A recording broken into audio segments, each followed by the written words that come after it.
राजा विक्रमादित्य अपनी बहादुरी और बुद्धिमानी के लिए प्रसिद्ध है। एक तूफानी रात को वह अपने महल में अकेले होते हैं जब अचानक उन्हें गहरी नींद आ जाती है। उनके सपने में एक अजीबोगरीब आकृति प्रकट होती है, एक प्राचीन सम्राट की आत्मा जो खुद को समय के चक्र में फंसा हुआ बताती है। वह कहता है कि उसे एक ऐसे राज्य में कैद कर दिया गया है जो अब अस्तित्व में नहीं है और सिर्फ विक्रमादित्य ही उसे इस श्राप से मुक्त कर सकते हैं। वह सम्राट एक प्राचीन युग का राजा था जिसने अत्यधिक शक्ति पाने के लिए एक खतरनाक जादू का इस्तेमाल किया था। इस अधर्मी कार्य ने न केवल उसके राज्य का विनाश कर दिया बल्कि उसकी आत्मा को भी इन खंडहरों में हमेशा के लिए फंसा दिया। सदियों से वह इस भूल भुलैया में एक मुक्ति की राह देख रहा है और उसे लगता है कि विक्रमादित्य उसकी मदद कर सकते हैं। उसकी इस अदृश्य चुनौती को स्वीकार करते हुए विक्रमादित्य इस रहस्यमयी भूमि की यात्रा करने का निर्णय लेते हैं। विक्रमादित्य इस रहस्यमयी भूमि की ओर प्रस्थान करते हैं। कई दिनों तक घने जंगलों और अनजान रास्तों से गुजरने के बाद वे एक रहस्यमय स्थान पर पहुंचते हैं। यहाँ का वातावरण बोझिल और सन्नाटा से भरा हुआ है। खंडहरों की विशाल दीवारें, टूटी फूटी मूर्तियां और लताओं से ढकी हुई इमारतें देखकर यह प्रतीत होता है कि एक समय में यहाँ एक महान राज्य रहा होगा। दोनों को एक विशाल पत्थर का मेहराब दिखाई देता है जो भूल भुलैया का प्रवेश द्वार है, लेकिन विक्रमादित्य बिना रुके आगे बढ़ जाते हैं। यह भूल भुलैया एक विशाल जाल जैसा है जो हर रात अपने आप बदलता रहता है। जैसे जैसे वे अंदर बढ़ते हैं, दीवारें उनके पीछे अपनी जगह से हिलने लगती हैं, जिससे उन्हें भटकने की स्थिति में डाल देती है।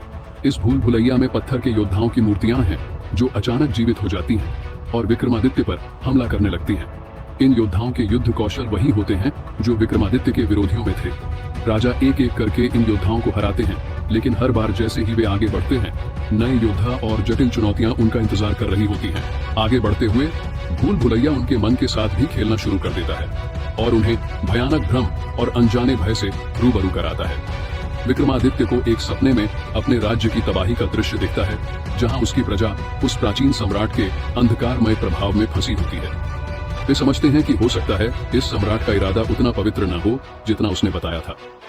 भूल भुलैया के केंद्र में पहुंचते ही विक्रमादित्य को एक पत्थर का दरवाजा दिखाई देता है जिस पर एक चमकदार प्राचीन चिन्ह अंकित होता है। दरवाजा खोलने के लिए उन्हें एक पहेली का उत्तर देना होता है। पहेली: मैं जीवन और मृत्यु का स्वामी हूँ, भाग्य का वह ताज जो शाप में बंधा है। मुझे तोड़ दो, सब खत्म हो जाएगा। मुझे अपनाओ, अनंत राज मिलेगा। मैं कौन हूँ? विक्रमादित्य कुछ सोचते हैं और समझ जाते हैं कि इसका उत्तर मुकुट है, एक ऐसा प्रतीक जिसने प्राचीन राज्य को विनाश की ओर धकेला था। दरवाजा खुलता है और सामने एक चमकता हुआ कक्ष दिखाई देता है जिसमें सम्राट की आत्मा विक्रमादित्य का इंतजार कर रही है। अब सम्राट की आत्मा पूरी तरह प्रकट हो चुकी है और उसके चेहरे पर एक खौफनाक मुस्कान है। वह सच्चाई बताता है, उसने अपनी मुक्ति के लिए नहीं बल्कि एक नए शरीर के लिए विक्रमादित्य को यहाँ बुलाया था। तुम्हारी ताकत और बुद्धि अब मेरी होगी, सम्राट कहता है, और मैं फिर से उठूंगा इस नश्वर शरीर को छोड़कर। विक्रमादित्य समझ जाते हैं कि सम्राट की आत्मा ने उन्हें इस भूल भुलैया में सिर्फ इसलिए भेजा ताकि वह श्राप के स्रोत तक पहुंच सके। विक्रमादित्य के पास अब केवल एक विकल्प है, सम्राट का सामना करना और उन प्राचीन अवशेषों को नष्ट करना जो इस श्राप को बनाए रखते हैं। दोनों में एक जबरदस्त टकराव होता है जहां सम्राट अंधकारमय जादू का प्रयोग करता है और विक्रमादित्य अपनी ताकत और साहस का परिचय देते हैं। अंततः विक्रमादित्य उस मुकुट का इस्तेमाल करते हैं जो श्राप का प्रतीक था और उसे तोड़कर सम्राट की शक्ति का स्रोत नष्ट कर देते हैं। सम्राट क्रोध में चिल्लाता है और उसकी आत्मा विलुप्त हो जाती है। उसका श्राप हमेशा के लिए समाप्त हो जाता है। भूल भुलैया ढहने लगती है और विक्रमादित्य सुरक्षित बाहर निकलने का रास्ता पा लेते हैं। भूल भुलैया गायब हो जाती है और वह स्थान पहले की तरह शांति और सन्नाटे में बदल जाता है। अपने राज्य लौटते समय विक्रमादित्य महसूस करते हैं कि यह यात्रा उन्हें शक्ति की सीमाओं और विवेक की महत्ता का गहरा सबक दे गई है। अब वे अपने राज्य को और भी अधिक न्याय और बुद्धिमानी से चलाते हैं, यह समझते हुए कि शक्ति का उपयोग समझदारी से होना चाहिए। कुछ दिनों बाद राजा विक्रमादित्य अपने सिंहासन पर बैठे विचार मग्न थे। अचानक एक संदेशवाहक हाँफता हुआ आया और गंभीर स्वर में बोला, महाराज, एक भयानक दानव जिसका नाम विश्रवा है हमारे राज्य में तबाही मचाने के लिए उतरा है। उसका हृदय काले जादू से शापित है और उसने आपकी मृत्यु की शपथ ली है। विक्रमादित्य ने धीरज से संदेश सुना। उन्होंने बहुत चुनौतियों का सामना किया था, परंतु इस बार कुछ भिन्न लगा। उन्होंने दृढ़ स्वर में कहा, मुझे उससे सामना करना ही होगा, लेकिन बिना और जानकारी के यह संभव नहीं है। उस रात जब वे ध्यान में बैठे थे तो उनके सामने देवी महाकाली का दिव्य दर्शन हुआ। उनकी आवाज गूंजते हुए कह रही थी, विश्रवा का हृदय काले जादू से शापित है। उसे सामान्य तरीके से नहीं हराया जा सकता। तुम्हें वर्जित वन में जाकर प्रकाश के मणि को प्राप्त करना होगा। केवल यही एक ऐसा अस्त्र है जो दानव के हृदय को भेद सकता है। परंतु एक शर्त भी थी।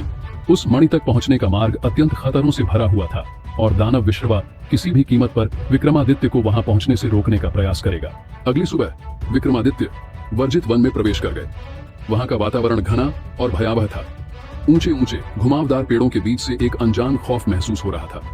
हर शाख का सरसराना, हर हिलती हुई पत्ती जैसे आसन्न खतरे की चेतावनी दे रही थी। अचानक उन पर अंधेरे जीवों का हमला हो गया। भयानक जानवर जिनकी आंखें अंगारे जैसी जल रही थी। विक्रमादित्य ने निकट के पत्थर पर उकेरे गए एक प्राचीन शिलालेख को पढ़ा, जिससे पता चला कि ये जीव केवल दानव के असली नाम से पराजित हो सकते हैं। विक्रमादित्य ने दृढ़ स्वर में कहा, विश्रवा। जैसे ही उन्होंने दानव का नाम लिया, जीव पीछे हट गए और धीरे धीरे अंधेरे में विलीन हो गए। परंतु यह केवल अस्थायी राहत थी। आगे बढ़ते हुए विक्रमादित्य एक ऐसी जगह पहुंचे जहां उन्होंने सुना था कि चमत्कारी मणि यहां छुपाया हुआ है। वहां एक रहस्यमयी महिला का आभास हुआ जो अंधकार से निकलकर उनके सामने प्रकट हुई। वह थी निशा, मणि की रक्षक। निशा ने एक गहरी बात बताई। प्रकाश का मणि आपकी जीत की कुंजी नहीं है, राजा विक्रमादित्य।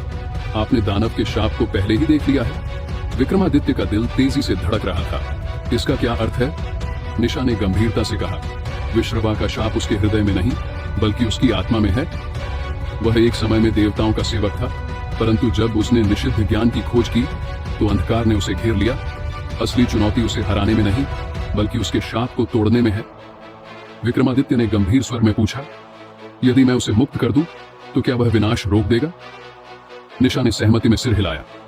तभी वह अपने असली रूप को पुनः प्राप्त कर सकेगा। परंतु एक अंतिम परीक्षा है।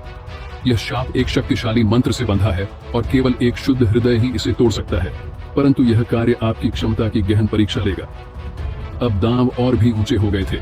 विक्रमादित्य ने जान लिया था कि यह केवल युद्ध नहीं बल्कि मुक्ति का युद्ध है।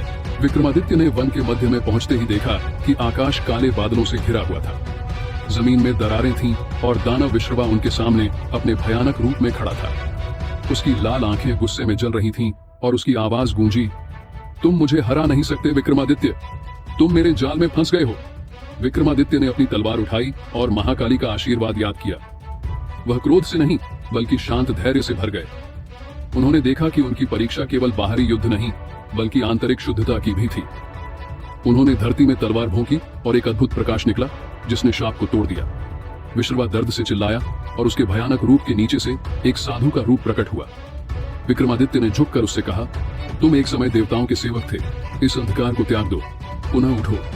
कुछ क्षणों के लिए ऐसा लगा जैसे विश्रवा फिर से अपने शाप का बंदी बनेगा, परंतु उसकी आंखों में नरमी आ गई और एक आंसू गिर पड़ा। उसने धीमे स्वर में कहा, धन्यवाद विक्रमादित्य, तुमने मुझे मुक्त किया। अब अंधकार से मुक्त विक्रमादित्य के सामने झुका। मैं तुम्हारा ऋणी हूं और इसके लिए तुम्हारे राज्य की रक्षा करूंगा।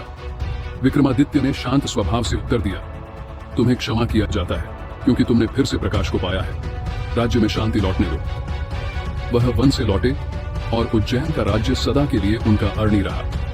विक्रमादित्य की यह कहानी, जिसमें उन्होंने न केवल साहस से बल्कि ज्ञान और करुणा से विजय प्राप्त की। विक्रमादित्य की अग्नि परीक्षा रात के अंधेरे में उज्जैन में भयंकर तूफान के कारण राजा विक्रमादित्य की नींद खुली। आसमान में बिजली चमकी जिससे काले वस्त्र पहने एक व्यक्ति अपने निजी आंगन में खड़ा दिखाई दिया। उस व्यक्ति ने हवा में फुफकारते हुए कहा, विक्रमादित्य, जब तक तुम प्राचीन देवताओं की अंतिम परीक्षा में सफल नहीं हो जाते, तुम्हारा राज्य बर्बाद हो जाएगा। असफल हो गए तो उज्जैन गिर जाएगा। निडर योद्धा और बुद्धिमान राजा विक्रमादित्य ने संकोच नहीं किया। वह व्यक्ति के पास गया जिसने उसे एक पोटली दी। अंदर एक नक्शा था जो छाया की भूल भुलैया की ओर ले जाता था। एक शापित भूल भुलैया जिसने सबसे बहादुर आत्माओं को भी फंसा लिया था, जो कभी वापस नहीं आती। इसके केंद्र में एक कलाकृति थी, काल ब्रह्म, समय और भाग्य की सर्वोच्च शक्ति जो अतीत, वर्तमान और भविष्य पर नियंत्रण की अनुमति देती है, जो शुद्धतम आत्मा को भी भ्रष्ट करने में सक्षम है। विक्रमादित्य ने साहस जुटाते हुए कवच पहना, चमचमाती तलवार से स्वयं को सुसज्जित किया और तूफान में आगे बढ़ गए। उनका संकल्प पर्वतों की तरह अडिग था। घंटों की यात्रा के बाद विक्रमादित्य छाया की भूल भुलैया के किनारे पर पहुंच गए, जो प्राचीन पत्थर की दीवारों और घने कोहरे की एक घुमावदार भूल भुलैया थी जो मायावी ऊर्जा से भरी हुई लग रही थी। छायाएं दीवारों के साथ नाचने लगी, परिचित और अज्ञात दोनों तरह की आवाजों में उनका नाम फुसफुसाते हुए। पहली चुनौती अचानक ही सामने आई। उनका अपना हमशक्ल, हर तरह से एक जैसा। वे भयंकर रूप से लड़े। तलवार से तलवार टकराने की आवाज भूल भुलैया में गूंज रही थी। विक्रमादित्य के हमशक्ल ने उनकी हर चाल, हर झटके, हर वार का मुकाबला किया। विक्रमादित्य हालांकि कुशल थे, लेकिन अपने उत्तम प्रतिद्वंद्वी के खिलाफ अपनी ऊर्जा को कम होते हुए महसूस कर सकते थे। एहसास के एक पल में वह रुक गए, अपनी तलवार नीचे कर ली। मैं खुद से नहीं लड़ता, उन्होंने फुसफुसाते हुए अपनी आंखें बंद कर ली। एक क्षण में ही वह हमशक्ल धुएं में बदल गया और एक गुप्त मार्ग प्रकट हो गया। वह आगे बढ़ते गया, भूल भुलैया में और भी गहराई तक। अचानक एक अजीब सी हंसी हवा में भर गई और उनके सामने का रास्ता दर्पणों के एक कमरे में बदल गया, जिनमें से प्रत्येक में उनके खुद के विकृत संस्करण प्रतिबिंबित हो रहे थे, जो क्रोध, भय और निराशा से भरे हुए थे। प्रतिबिंब बोलने लगे, उनकी आवाजें मजाक उड़ा रही थी। तुम बस एक राजा हो जिसके पास कोई असली ताकत नहीं है। जब तुम्हें पता है कि तुम सब कुछ खो दोगे तो लड़ाई क्यों करो? एक पल के लिए विक्रमादित्य के दिल में संदेह की किरणें उठी। उन्हें लगा कि कोई खिंचाव है, कोई अंधेरा अपनी जड़ें जमाने की कोशिश कर रहा है। लेकिन उन्होंने आगे बढ़ते हुए उज्जैन के लोगों को याद किया जो उन पर निर्भर थे। गहरी सांस लेते हुए उन्होंने अपनी तलवार से एक दर्पण को चकनाचूर कर दिया और पूरा कमरा गायब हो गया। उसकी जगह एक और संकरा रास्ता आ गया जो अंधेरे में और भी आगे बढ़ रहा था। अंत में वह एक विशाल गोलाकार कक्ष में पहुंच गए। बीच में घूमती हुई काली धुंध के गड्ढे के ऊपर लटका हुआ काल ब्रह्म का टुकड़ा था। इसकी काली चमक से कक्ष जीवंत हो उठा। इसकी दीवारों पर युद्ध में उलझे योद्धाओं और राक्षसों की प्राचीन नक्काशी लगी हुई थी। जैसे ही वह पास पहुंचे, एक अशरीरी आवाज कमरे में गूंज उठी, धीमी और खतरनाक। काल ब्रह्म तुम्हें जीत दिलाएगा, लेकिन एक कीमत पर। इसकी शक्ति का एक बार स्वाद चखने के बाद तुम कभी नहीं जा पाओगे। अचानक उनके नीचे की जमीन धंस गई और उन्होंने खुद को धुंध में डूबता हुआ पाया। काली लपटें उसके चारों ओर लिपट गईं, अपनी पकड़ मजबूत करते हुए उसे नीचे खींच रही थी। उनकी आंखों के सामने दृश्य चमक उठे। उज्जैन में आग लगी हुई थी। उनके लोग मदद के लिए चिल्ला रहे थे। एक सिंहासन खून से नहाया हुआ था। सत्ता का मोह उनके भीतर उमड़ रहा था। उसे एक अंधेरी मादक ऊर्जा से भर रहा था। लेकिन एक भयंकर ललकार के साथ विक्रमादित्य ने खुद को मुक्त कर लिया और कोहरे से बाहर निकलने के लिए उन्होंने अपनी ताकत का इस्तेमाल किया। उनका मन स्वच्छ और अटल था। मैं अंधकार के अधीन नहीं हो सकता, उन्होंने दहाड़ते हुए कहा। उनकी आवाज पूरे कक्ष में गूंज उठी। उस क्षण काल ब्रह्म आखिरी बार चमक उठा, मानो उनके संकल्प की परीक्षा ले रहा हो। उन्होंने अपनी तलवार उठाई, अपनी सारी शक्ति और इच्छा शक्ति का उपयोग किया और एक शक्तिशाली झटके के साथ उन्होंने काल ब्रह्म को चकनाचूर कर दिया। ऊर्जा की एक लहर बाहर की ओर फूटी, जिसने अंधकार को दूर कर दिया और भूल भुलैया कांप उठा और ढहने लगा। विक्रमादित्य भूल भुलैया से वापस भागे, क्योंकि उनके चारों ओर दीवारें ढह रही थीं। उनका दिल धड़क रहा था। जैसे ही आखिरी रास्ता उनके पीछे ढह गया, वह प्रवेश द्वार से छलांग लगाकर भोर की रोशनी में उभरा, भारी सांस लेते हुए लेकिन विजयी भाव से। छायाओं की भूल भुलैया बंद हो गई और विक्रमादित्य उज्जैन लौट आए। अपने साथ काल ब्रह्म की शक्ति नहीं, बल्कि आत्मा की नई ताकत लेकर आए। उन्होंने अपने भीतर के अंधकार का सामना किया और विजयी हुए। हमेशा के लिए एक ऐसे राजा के रूप में याद किए जाएंगे जो छायाओं के आगे भी नहीं झुके। नमस्कार दोस्तों, अगर आपको राजा विक्रमादित्य की यह रोमांचक और प्रेरणादायक कहानी अच्छी लगी हो तो कृपया लाइक करना न भूलें।